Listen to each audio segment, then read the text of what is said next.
tadi sudah dijelaskan sama Bu Anas mengenai kerangka kerja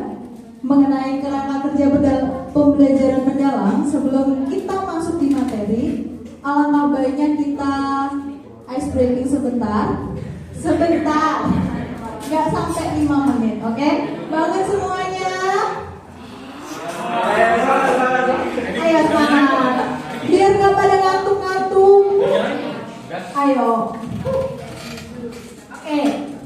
Kalau, bentar, saya nggak usah pakai. Kalau seandainya saya bilang ke kalian tepuk satu, kalian tepuk satu dari kanan, tangan kanan. Tepuk dua, jadi 1, 2. Tepuk 3, 1, 2, 3, maju. Kalau tepuk 4 gimana? 1, 2, 3, 4.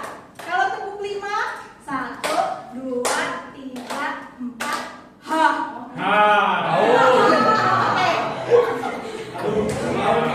Oke. Ya. Tepuk 1. Tepuk 2. Ingat, 1, 2. Oke. Tepuk 1. Tepuk 2. Ya, betul Pak Thomas. Ayo. Tepuk 1. Tepuk 2. Tepuk 3. Tepuk 4. Tepuk 5. Oke, thank you. Itu ice breaking yang saya dapatkan dari pelatihan saya. Ternyata ice breaking itu perlu dan dilakukan ketika kita sedang memulai pembelajaran.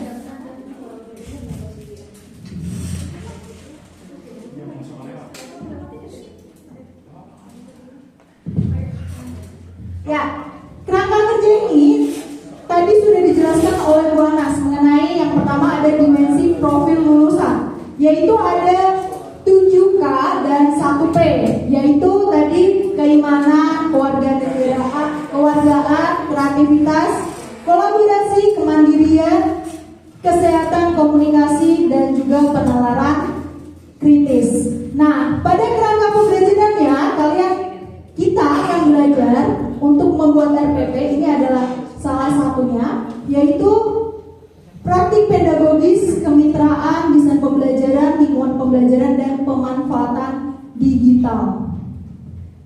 Lalu pada pengalaman pembelajarannya, yaitu ada namanya 3M, yaitu yang pertama memahami, mengaplikasi, dan merefleksikan. Lalu pada pengalaman pembelajaran ada namanya prinsip pembelajaran, yaitu BBM. BBM itu apa? Berkesadaran, bermakna, dan menggembirakan. Oh ya, jadi kita sebagai guru, kalau di pengalaman pembelajaran ini, pembelajaran mendalam ini, sebagai guru kita dituntut untuk bisa bagaimana kita memuliakan proses pembelajaran. Kalau zaman dulu ada namanya kita menghamba pada siswa. Nah, sekarang kita memuliakan proses pada pembelajaran. Pada pengalaman pembelajaran ini sudah dijelaskan sama Bu Anas. Kita lanjutkan. Nah, kalau dulu kita itu ada namanya taksonomi Bloom.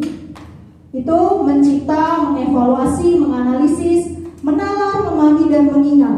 Sebenarnya kalau kita lihat dari sini taksonomi Bloom dan taksonomi Solo itu sudah ada pada pengalaman pembelajaran, yaitu pada memahami, lalu berpikir abstrak yang mendalam, dan apa?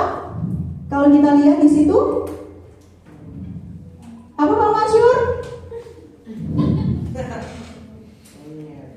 Apa? Mengingat. Nah, jadi pada pengalaman pembelajaran itu ada merefleksikan, mengaplikasi, dan memahami.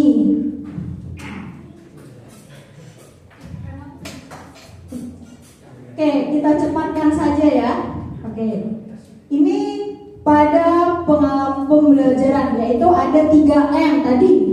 3M itu apa aja tadi? Ya, terus merefleksikan, memahami. Jadi nanti ketika kalian membuat RPP itu ada namanya unsur ini, yaitu memahami, mengaplikasikan, dan merefleksikan.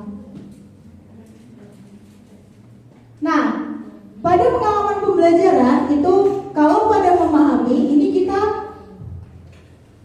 anak itu dituntut, bukan dituntut ya, lebih ke kita mengajarkan sebagai anak atau murid kita itu pada kehidupan nyata. Sedangkan mengaplikasikan yaitu setelah memahami konsep-konsepnya lalu bisa membuat proyek, konten, produk, menjadikan produk. Lalu merefleksikan. Dari mengaplikasikan dan memahami, kita bisa, anak-anak dan kita bisa merefleksikan. Contohnya, apa yang kalian pelajari hari ini? Kalau saya di vektor, misalnya pada fisika. Nah, pada pembelajaran kali ini kalian belajar mengenai vektor. Menurut kalian, vektor itu apa sih? Nah, itu termasuk pada merefleksikan.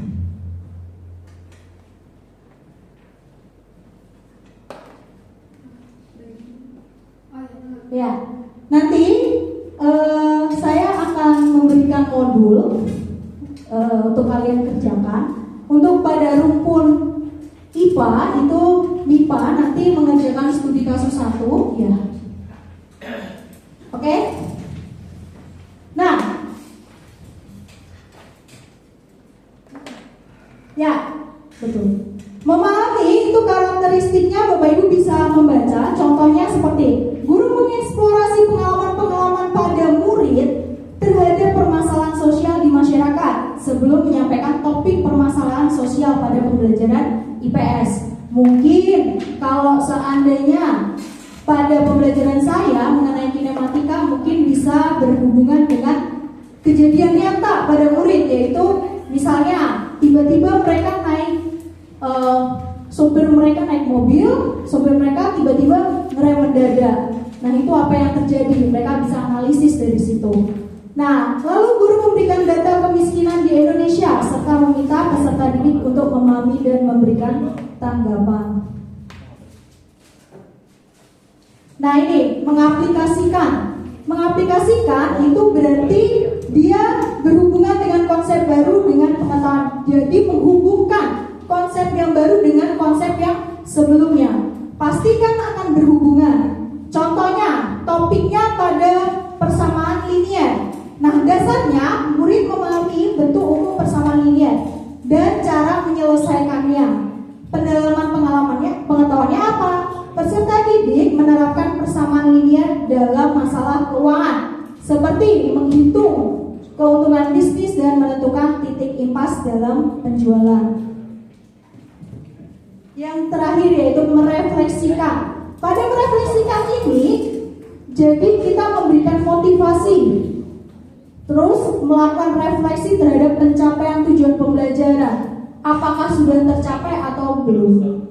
Lalu contohnya menyampaikan motivasi belajar sesuai dengan pengalaman yang dia peroleh. Lalu murid dapat membuat ringkasan materi yang dipahami. Dari membuat ringkasan itu kita bisa tahu apakah murid tersebut paham atau tidak dengan materi yang kita jelaskan.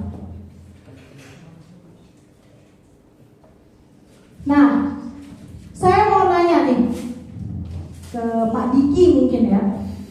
Ya, ada prinsip pembelajaran yaitu BBM, berkesadaran, bermakna, dan menggembirakan. Menurut Pak Diki, dalam proses pembelajaran Pak Diki, apakah sudah ada berkesadaran? Contohnya seperti apa? Sudah. Contohnya? Siswa dengan secara sadar mengikuti pembelajaran setiap pertemuan. Betul. Lalu bermaknanya? Sangat bermakna. Ya, Karena bermakna. dalam kehidupan sehari-hari bisa menyehatkan badan pembelajaran saya. Terus menggembirakan. Masih mengembirakan karena siswanya sangat antusias mengikuti pembelajaran, semangat, ceria, Betul. sehat. Ceria, sehat. Nah, menurut Bu Mea, menggembirakan dalam prinsip pembelajaran menurut Ibu itu gimana? Apakah senang, ceria, canda, tawa, dan lain sebagainya? Bisa ada canda tawa atau enggak pada saat mengerjakan soal memang antusias maju pelajaran itu berarti masuk dalam menggembirakan. Betul. Nah, menggembirakan ini banyak sekali ya Bapak Ibu. Bisa kita berikan mereka ice breaking seperti tadi itu menggembirakan. Atau kita bisa pakai konten-konten ada di sekarang ini sudah pemanfaatan digital sudah banyak sekali. Bisa pakai game sheet atau quiz game atau word wall, Kahoot, bisa quizzes gitu. Nah, ini ada catatan mengenai berkesadaran. Saya nggak perlu menjelaskan, nanti saya akan memberikan PPT-nya kepada Bapak Ibu semua di grup. Jadi kita lanjut aja untuk mempersingkat waktu.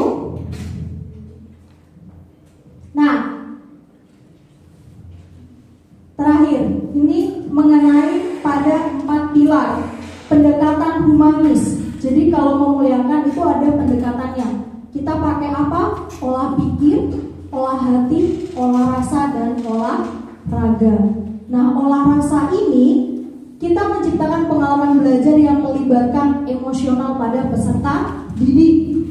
Lalu yang kedua yaitu olah hati, kesadaran emosional dan empati yang tumbuh dari pengalaman belajarnya. Pada olahraga, Ki Hajar Dewantara sendiri pernah percaya bahwa kesehatan fisik itu sangat harus seimbang dengan kesehatan mental, emosional, dan spiritualnya. Lalu ada olah pikir. Nah, olah ini merupakan proses pendidikan yang berfokus pada penegasan akal dan budi. Nah, peran kita nih sebagai guru ngapain aja? Yang pertama, kita sebagai guru menyusun pembelajaran yang kontekstual dan kolaboratif.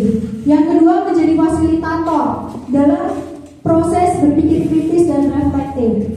Maksudnya ini, sekarang kalau pada pembelajaran mendalam ini bukan teacher of center, tapi student of center. Sehingga adanya pembelajaran ini. Lalu yang kedua yaitu yang ketiga, menumbuhkan lingkungan belajar yang inspiratif dan aman. Inspiratif, aman, berarti menggembirakan di situ sudah termasuk. Nah, ini tadi sudah dijelaskan sama Ibu Anas. Jadi 8 dimensi profil lulusan ini yang akan kita tuju untuk sebagai penilaian kita. Saya ingin bertanya kepada Bapak Ibu, menurut Bapak Ibu dari 8 dimensi profil lulusan ini apakah semua harus ditampilkan atau tidak?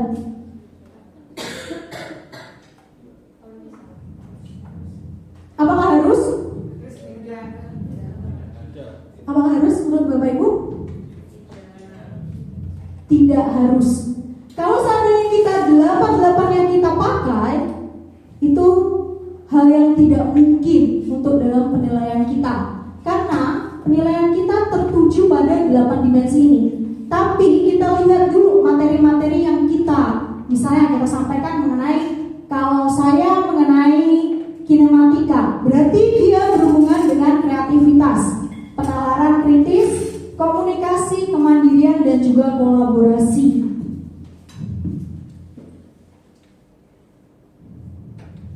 Nah, kerangka pembelajaran ini ada praktek pedagogis. Praktek pedagogis ini pada metode, terus habis itu strateginya, modalnya apa yang kita gunakan.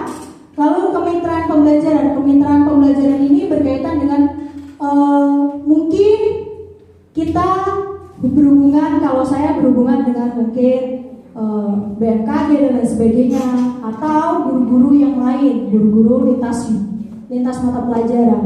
Lalu ada lingkungan pembelajaran ini ada lingkungan virtual dan lingkungan sekolah. Pemanfaatan digital bisa kita gunakan seperti ChatGPT, AI, dan lain sebagainya. Nah, jadi pembelajaran mendalam itu sama aja dengan masa depan yang berkualitas. Kenapa? Dapat menguatkan karakter, meningkatkan kompetensi, luhur. Ya, ini materi saya yang terakhir pada modul 2 dan modul 3 mengenai konsep pembelajaran dan prinsip pembelajaran. Untuk tugas-tugasnya, Bapak Ibu bisa kerjakan bersama dengan teman kelompoknya. Mungkin Bu Lisna masih mau setting dulu, mungkin Bapak Ibu mengerjakan. Sekian dari saya dan terima kasih.